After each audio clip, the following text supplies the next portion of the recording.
இயேசு கிறிஸ்துவின் இனிய நாமத்தில் வாழ்த்துக்கள். இந்த நாளிலும் மார்க் எழுதின சுவிசேஷம் 15வது அதிகாரம் 22வது வசனத்திலிருந்து கடைசி வரையிலும் நாம் தியானிக்க போகிறோம். இந்த அதிகாரத்தில் சிலுவையை சுற்றி நின்ற ஒரு சில கூட்டத்தாரை குறித்து நாம் கற்றுக்கொள்ள முடியும்.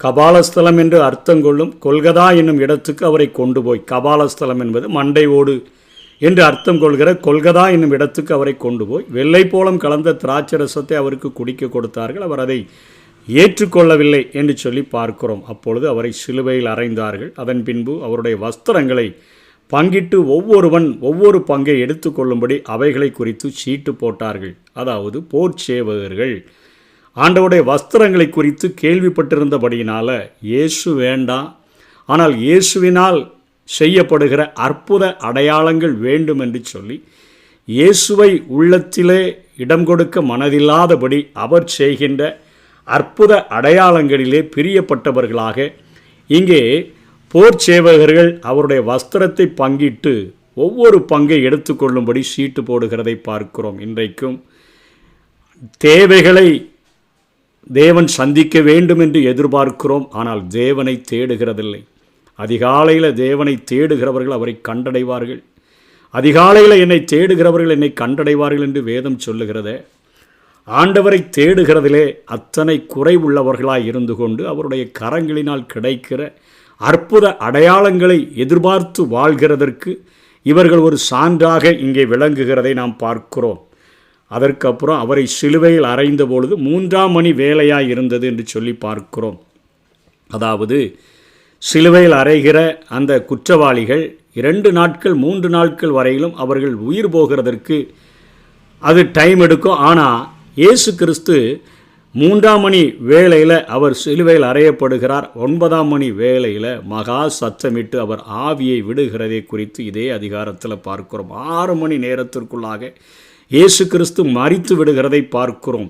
ஏனென்றால் கெத்சமனே தோட்டத்திலேயே அவருடைய ஆவியில் அத்தனை வேதனை, ஆத்துமாவில் அத்தனை பாரம், அவருடைய இரத்த நாளங்களெல்லாம் சின்ன சின்ன அந்த நரம்புகளெல்லாம் வெடித்து அதன் மூலமாக வேர்வையே இரத்தத்தின் பெருந்துளிகளாய் தரையில் வந்த நேரம் விட்டு அப்பொழுதே மரிக்கக்கூடிய ஒரு சூழ்நிலை.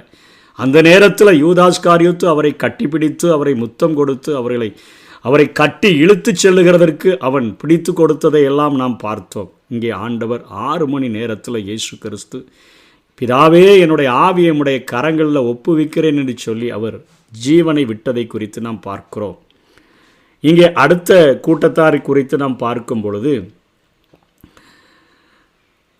அந்த வழியாக போகிறவர்களை பார்க்கிறோம். அந்த வழியாய் நடந்து போகிறவர்கள் தங்கள் தலையை துலுக்கி தேவாலயத்தை இடித்து 3 நாளைக்குள்ளே கட்டுகிறவனே, உன்னை நீயே ரட்சித்துக்கொள், சிலுவையிலிருந்து இறங்கி வா என்று அவரை தூஷித்தார்கள். இது வழிபோக்கர்கள். சும்மா ஏதோ காதில் வாங்கி கொண்டு அதை குறித்து விமர்சனம் செய்கிறவர்களை பார்க்கிறோம். அதாவது கர்த்தராகிய இயேசு கிறிஸ்துவை நம்ம ருசித்து பார்த்துட்டு அதுக்கப்புறம் அவரை குறித்து ஸ்டேட்மெண்ட் கொடுத்தா பரவாயில்லை. கர்த்தர் நல்லவர் என்பதை ருசித்து பாருங்கள் என்று தான் வேதம் சொல்லுகிறது. அவரை அனுபவித்து அவரோடு கூட ஐக்கியம் கொண்டு நெருங்கி பழகிவிட்டு அவரை குறித்து கருத்து சொல்வது வேறு. இங்கே எல்லாரும் சொல்லுகிறார்களேன்னு சொல்லி போகிற வழியில் நானும் ஒரு கருத்தை வெளியிடுகிறேன் என்று சொல்லி அவர்கள் தேவாலயத்தை இடித்து 3 நாளைகளுக்குள்ளே கெட்டுகிறவனே, அவர் தன்னுடைய சரீரத்தை குறித்து சொல்லி இருக்கிறார். அவர்கள் புரிந்து கொண்டது போல இவர்களும் அந்த வார்த்தைகளை அறகுறையாக புரிந்து கொண்டு இவர்கள் இங்கே வார்த்தைகளை அள்ளி வீசுகிற காரியங்களை பார்க்கிறோம். இயேசுவோடு பழகி, இயேசுவோடு ஐக்கியம் கொண்டு, இயேசுவோடு உறவாடி, அவருடைய இருதயத்தை புரிந்து கொண்டு அதற்கு பின்பாக பேசுகிறது வேறு. கேள்விப்பட்ட வார்த்தைகளை வைத்து கொண்டு பேசுகிற காரியங்கள் இன்றைக்கும் ஏராளமாய் காணப்படுகிறதை பார்க்கிறோம். அதே போல அதற்கு அடுத்தபடியாய் பிரதான ஆசாரியரும் வேதபாரகரும் தங்களுக்குள்ளே பரியாசம் பண்ணி மற்றவர்களை ரட்சித்தான், தன்னைத்தான் ரட்சித்து கொள்ள திராணி இல்லை. இது என்ன? அதாவது இன்றைக்கு இவர் மூலமாய் செய்யப்படுகிற ஊழியங்களின் நிமித்தமாய் அநேகர் விடுதலை பெறுகிறார்கள். ஆனால் இவருடைய வாழ்க்கையில் விடுதலை இல்லையே என்று சொல்லுகிற அநேகரை பார்க்கிறோம். அற்புதங்கள் நடந்தால் வெளியே மற்றவர்களுக்கெல்லாம் அற்புதம் நடக்குது, அவரும் சொந்த வாழ்க்கையில் இவ்வளோ கஷ்டப்படுறாரு, இவ்வளோ வேதனைப்படுறாரு, இவ்வளவு சிலுவையை சுமக்கிறாரு அப்படின்னு சொல்லி மற்றவர்களை ரட்சித்தான், தன்னைத்தானே ரட்சித்துக் கொள்ள திராணி இல்லை. இயேசு கிறிஸ்து இந்த பூமியில் வாழ்ந்தபொழுது அத்தனை அற்புத அடையாளங்களை செய்தார். அவரால் செய்யக்கூடாத காரியம் இந்த பூமியில் ஒன்றுமே இல்லாமல் இருந்தது. அப்படிப்பட்ட இயேசு கிறிஸ்து இப்பொழுது மனுக்குலத்திற்காக இவர்களுடைய பாவங்கள், இவர்களுடைய பாவத்தின் நிமித்தமாக நரக தீக்குள்ள போய்விடக்கூடாது என்பதற்காக இத்தனை கேடடைந்தவராக ஆக்கினையை ஏற்றுக்கொண்டு தொங்கிக் கொண்டிருக்கிறார். அவரை பார்த்து சொல்லுகிறார்கள், எல்லாரையும் ரட்சித்தான், இவனை ரட்சித்துக் கொள்ள திராணி இல்லை. இன்றைக்கு அநேக தேவ பிள்ளைகளை பரியாசம் பண்ணுகிற அநேகரை பார்க்கிறோம். அதனைத் தொடர்ந்து கீழே பார்த்தோன்னு சொன்னால், நாம் கண்டு விசுவாசிக்கத்தக்கதாக இஸ்ரவேலின் ராஜாவாகிய கிறிஸ்து இப்பொழுது சிலுவையிலிருந்து இறங்கி வரட்டும் என்று சொல்லிக் கொண்டார்கள். அவரோடு கூட சிலுவையில் அறையப்பட்டவர்களும் அவரை நிந்தித்தார்கள். தான் கண்ணில் பெரிய உத்தரத்தை வச்சுட்டு அடுத்தவன் கண்ணில் இருக்கிற துரும்ப பாப்பான்னு சொல்லுவோமே, குற்றமற்றவராக, பாவமற்றவராக, மாசற்றவராக தொங்குகிற இயேசு அவர் செய்யாத குற்றத்துக்காக உலகம் முழுவதின் பாவத்தையும் சுமந்து கொண்டு தொங்கிக் கொண்டிருக்கிறார். சைடில் 2 பக்கமும் தொங்க விடப்பட்டிருக்கிற கல்லர்களுக்காகவும் அவர் தொங்குகிறார். அவர்களும் கூட, சிலுவையில் அறையப்பட்டவர்களும் கூட அவரை நிந்தித்தார்கள் என்று சொல்லி பார்க்கிறோம்.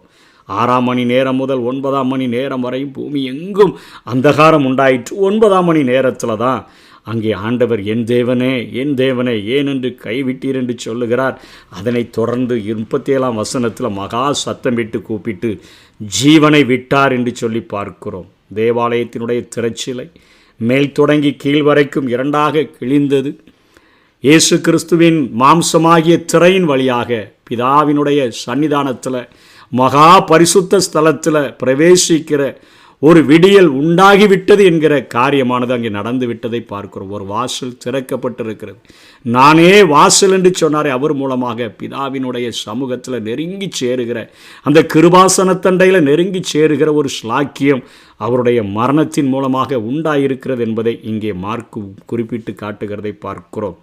எதிரே நின்ற 100க்கு அதிபதி அவர் இப்படி கூப்பிட்டு ஜீவனை விட்டதை கண்டபோது மெய்யாகவே இந்த மனுஷன் தேவனுடைய குமாரன் என்றான். 100க்கு அதிபதிக்கு தெரிகிறது, வேதபாரகருக்கு தெரியல, பரிசேயருக்கு தெரியல, கூட தொங்க விடப்பட்டிருக்கிறவர்களுக்கு தெரியல, வழிபோக்கர்களுக்கு தெரியல, ரோம போர் சேவகர்களுக்கு தெரியல. 100க்கு அதிபதி சொல்லுகிறான், மெய்யாகவே இந்த மனுஷன் தேவனுடைய குமாரன் என்று சொல்லுகிறான். ஆனால் இன்னும் கொஞ்சம் ஆழமான அன்பு கூர்ந்த ஸ்திரீகளை குறித்து இங்கே எழுதியிருக்கிறதை பார்க்கிறோம். சில ஸ்திரீகளும் தூரத்திலிருந்து பார்த்து கொண்டிருந்தார்கள். அவருக்கு கலிலேயாவிலிருந்து போது அவருக்கு பின் சென்று ஊழியம் செய்து வந்த மகதலேனா மரியாள், சின்ன யாக்கோபுக்கும் தாயாகிய மரியாளும் சலேமே என்பவளும், அவர்களெல்லாம் எருசலேமுக்கு வந்திருந்த வேறு ஸ்திரீகள் அங்கே இருக்கிறாங்க. அவங்க எல்லாரும் தூரத்தில் நின்று பார்த்து கொண்டு கல்வாரி சிலுவையில் ஒரு சிவப்பு கோலமாக தொங்குகிற இயேசு கிறிஸ்துவை மாத்திரம் அவர்கள் நோக்கி பார்க்கிறார்கள். இன்றைக்கு ஒவ்வொரு நாளும் அதிகாலை வேளையில், கல்வாரி நாதா இயேசுவே, உம்முடைய சிலுவை காட்சியை நான் நோக்கும்போது இந்த பூலோக மேன்மையெல்லாம் எனக்கு குப்பை அப்பா, எனக்காக நரகத்தீயிலிருந்து நான் விடுதலை செய்ய என்னை உண்மையே ஒப்பு கொடுத்தீரே. தேவ பிரசன்னத்தையும் கூட கொஞ்ச நேரம் இழந்து விடுகிறதற்கு துணிந்தீரே.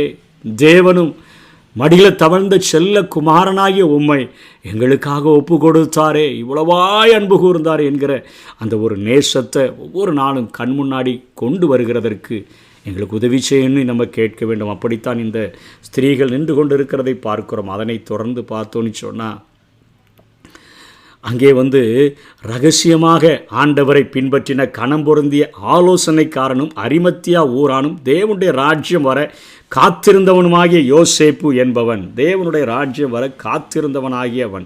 லூக்கா 23ஆம் அதிகாரம் 50-51 கணம் பொருந்திய ஆலோசனைக்காரனும் அரிமத்தியா ஊரானும் தேவனுடைய ராஜ்யம் வர காத்திருந்தவனுமாகிய யோசேப்பு யூதர்களுடைய ஆலோசனைக்கும் செய்கைக்கும் சம்மதியாதவனாய் இருந்தான் என்று பார்க்கிறோம். சம்மதியாதவன் அப்படின்னா, சனகரீம்னு ஒரு சங்கம் வச்சிருக்கிறாங்களே, அந்த சங்கத்தில் உள்ள பெரிய கணம் பொருந்திய ஆள் தான் இவர் மறைமுக சீஷனாக வாழ்ந்து கொண்டிருந்தார். இப்பொழுது அவரை அடக்கம் பண்ணுகிறதற்கு சீஷர்கள் எல்லாம் பயந்து ஓடிட்டாங்க.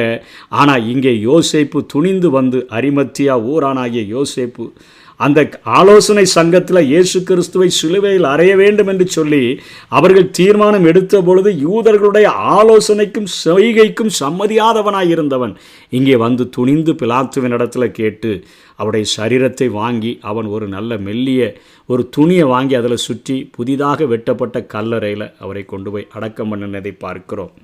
அதனைத் தொடர்ந்து யோவான் 19:39 அந்த இருட்டில் ஆண்டவருக்கு உதவின இன்னொருவனையும் குறித்து எழுதியிருக்குது. ஒரு ராத்திரியில் இயேசுவினிடத்தில் வந்திருந்த நிக்கோதேமு என்பவன் வெள்ளை போலமும் கரிய போலமும் 100 ராத்தல் கொண்டு வந்து, ஒரு ராத்தலை 300 பணத்திற்கு அவர்கள் விற்கலாம் என்று சொன்னார்கள். இவன் 100 ராத்தலை அவன் கொண்டு வருகிறதை பார்க்கிறோம். வெள்ளை போலம் என்பது ஒரு மர பிசினிலிருந்து எடுக்கப்பட்டு அதை விலையேறப்பெற்ற ஒரு நறுமண பொருளாக செய்கிற அந்த வெள்ளை போலத்தை அதை அப்படியே அந்த மரிக்கக்கூடிய சரீரத்தில் பூசுகிற ஒரு பழக்கம் இருந்தது.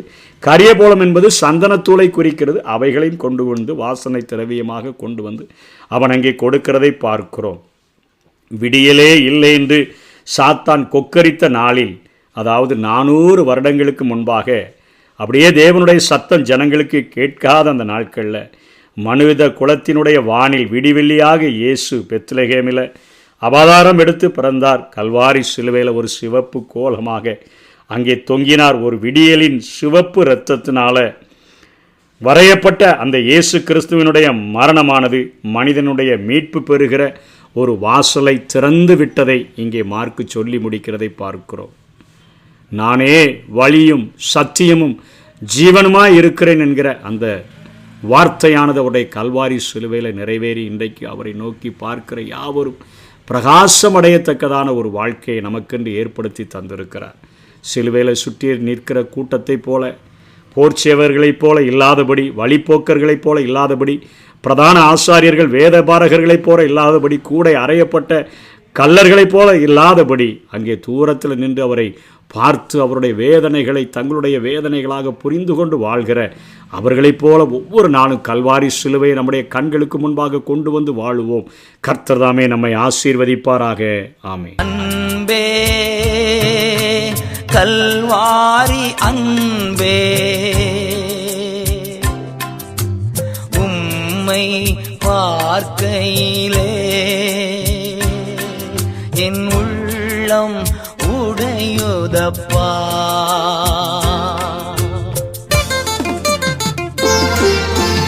அன்பே கல்வாரி அன்பே,